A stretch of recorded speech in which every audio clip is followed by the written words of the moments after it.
ما از اولم قرار نبود چیزی رو حس کنیم.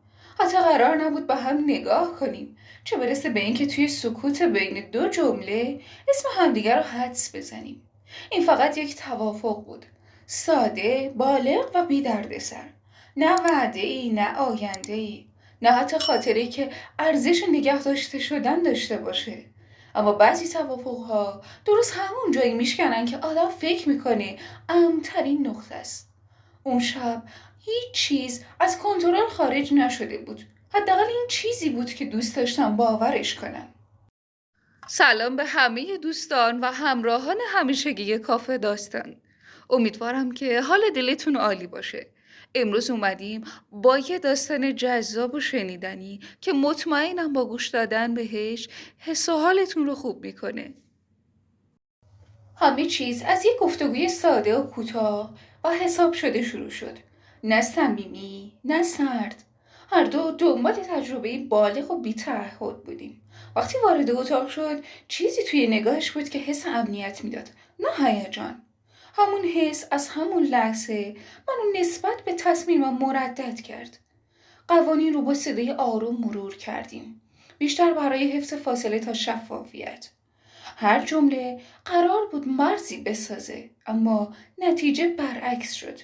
نگاهش خالی از قضاوت بود و همین باعث میشد احساس کنم بی‌دفاع دیده میشم.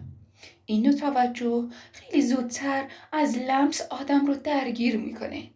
زمان کند شده بود و سکوت بین ما سنگینی خاصی داشت.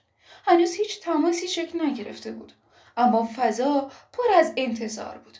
سعی کردم به موقتی بودن شب فکر کنم، اما ذهنم مدام به این برمیگشت که چرا حضورش بیشتر از حد و آشنا و خطرناک به نظر میرسه. اون اولین کسی بود که فاصله رو شکست، اما نه با عجله. حرکاتش حساب شده و مطمئن بود. انگار از قبل میتونست هر مکس چه اثری میذاره. من بیشتر از این که درگیر نزدیکی بشم درگیر کنترلی شدم که آروم و بی صدا از دستم در میرفت. قرار بود هیچ چیز شخصی نشه، اما ذهنم مدام دنبال نشونه میگشت. نحوه ایستادنش، طرز نفس کشیدنش، حتی سکوتش بیش از حد آشنا بود. این شب قرار نبود آینه باشه، اما ناخواسته چیزایی از خودم رو توی اون دیدم. وقتی کنارم نشست فاصلمون هنوز حفظ شده بود، اما هوا تغییر کرده بود. اونقدر نزدیک که گرماش رو حس کنم و اونقدر دور که ذهنم پر از حدس بمونه. این تعلیق بیشتر از هر تماس مستقیمی اثر داشت. با خودم تکرار می‌کردم که این فقط یک تجربه است، نه آغاز، نه ادامه. اما بدنم به تکرار گوش نمیداد. ضربان قلبم نظم همیشگی نداشت و این بی‌نظمی نشونه‌ای بود که نمیخواستم بپذیرمش. اون متوجه تغییرم شد، به اینکه چیزی بگه. فقط نگاهش رو عوض کرد. آرومتر، عمیق‌تر. همین تغییر کوچیک باعث شد احساس کنم انتخاب‌هام محدودتر شدن. انگار شب بی سر و صدا مسیر خودش رو پیدا کرده بود. تماس اول کوتاه و کنترل شده بود، اما اثرش موند. نه از جنس هیجان، از جنس آگاهی. آگاهی از اینکه مرزها شکننده تر از چیزی هستن که روی کاغذ نوشته میشن. سکوت بین ما دیگه خالی نبود. پر شده بود از فکرهایی که هیچ کدوم جرأت گفتنش رو نداشتیم. من بیشتر از اینکه به لحظه فکر کنم به بعدش فکر میکردم. به زمانی که قرار بود همه چیز رو نادیده بگیرم. اون آروم حرف میزد. نه برای اغوا، برای اطمینان. همین لحظه باعث میشد حس کنم کنترل هنوز دستمونه. عجیب بود که این حس به جای ترس نوع آرامش به من میداد. هرچی جلوتر میرفتیم قرارداد محودر میشد. نه اینکه شکسته بشه، فقط اهمیتش رو از دست میداد. انگار چیزی قوی تر از توافق ما در حال شکل گرفتن بود. چیزی که اسم نداشت اما حضورش انکارپذیر نبود. زمان برام معناش رو از دست داده بود. نمیدونستم چقدر گذشته و چقدر مونده. تنها چیزی که میدونستم این بود که عجله ندارم. این خودش خطرناکترین نشونه بود. برای لحظه عقب کشیدم. نه از ترس، از آگاهی. میخواستم ببینم اگر فاصله بگیرم چه حسی باقی میمونه. نتیجه واضح بود. دلتنگی زودتر از انتظار ظاهر شد. نگاهش کردم، مستقیم و بی‌پرده.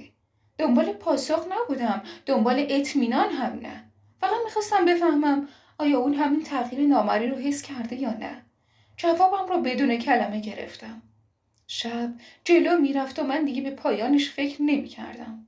فقط به این فکر می کردم که چرا بعضی آدم‌ها خیلی زود جای خودشون رو باز میکنن، بدون اجازه و بدون مقدمه. احساس می کردم اگه حالا متوقف شوم چیزی ناتموم میمونه. نه از جنس جسم، از جنس فهم. انگار این شب قرار بود چیزی رو تو من روشن کنه، حتی اگه فردا خاموشش کنم. وقتی دوباره فاصله گرفتیم سکوت سنگین تر از قبل شد. نه خالی، نه آزاردهنده.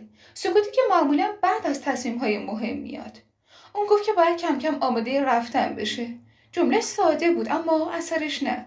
انگار کسی ناگهان چراغ رو روشن کرده و من تازه متوجه شدم که چقدر دیر شده.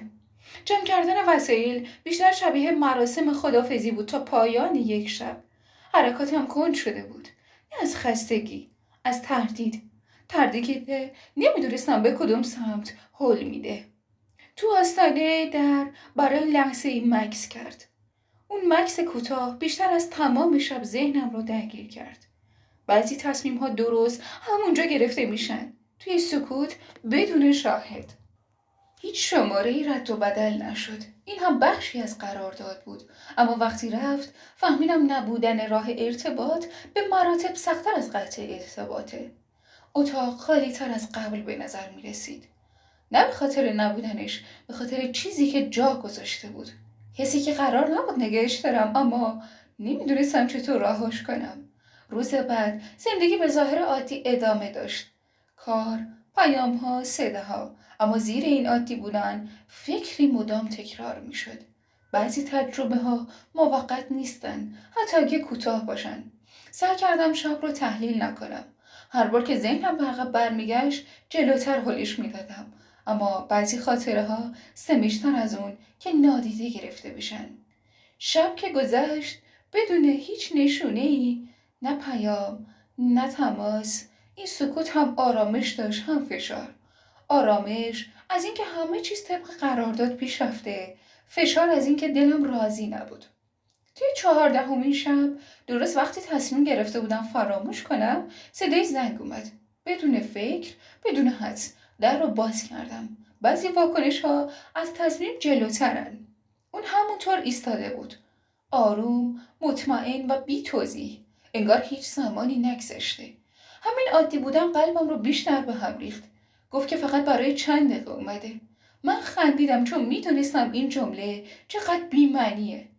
بعضی چند دقیقه ها همه چیز رو تغییر میدن. این بار هیچ قراردادی مطرح نشد. نه به خاطر فراموشی، به خاطر بیفایده بودنش. وقتی چیزی شکل میگیره کلمه ها عقب میکشن.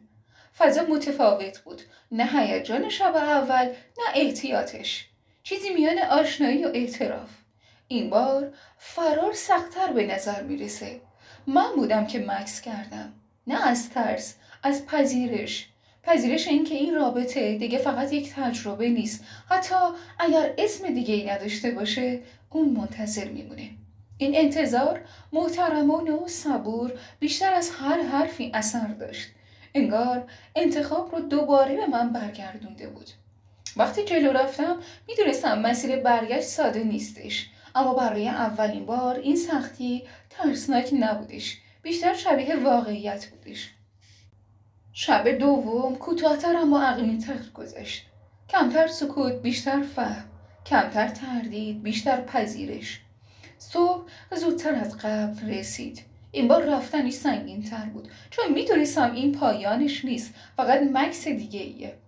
در رو که بستم به قرارداد فکر نکردم.